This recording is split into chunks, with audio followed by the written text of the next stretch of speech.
So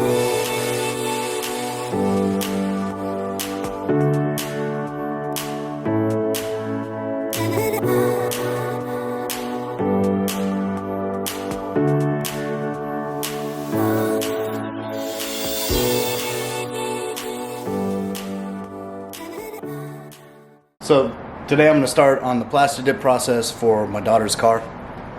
First thing to do, wash it.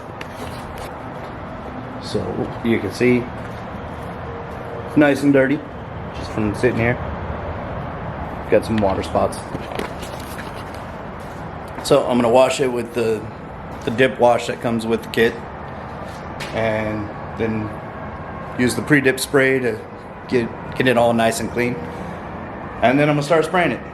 And I'm not going to show most of that because you want to learn how to spray it, watch Fonzie. Okay, here's step one of the wash. So I just gave it a foam bath with some Chemical Guys Tough Mudder and clean slate, just to get any of that polish that I put on last time you saw it, which wasn't a wax, so it shouldn't really have put anything on it, but just in case, I want to get as much off of it before I start the whole PlastiDipped process as possible, so there's no chance of bubbles or lifting. Not no chance, but less chance. I'm not a professional. I'm just some asshole with a camera. Alright.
So I've got her car taped off, and you can see here,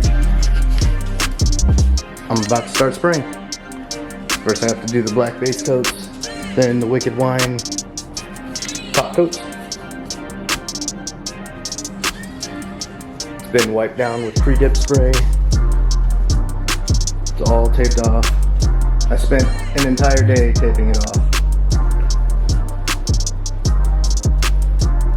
Made sure it's nice and clean, prepped, ready to go. Hopefully I won't screw this up. Let's see what happens. Oh, and before I start spraying, make sure you do all the YouTube shit, like subscribe, hit the little bell. I don't know what I'm doing with my hands. So, here's the first couple coats of black. This is the base coat. That's only 1 gallon. I've still got another gallon to go. And there's one spot here where it ran a little bit. I think it puddled up on the plastic here and then dumped. So I had a little bit of run, but like I've said before, PlastiDipped is very forgiving. So here's what it looks like so far. It's looking good. Hopefully I can keep it up looking good. And with any luck, that'll be my only run.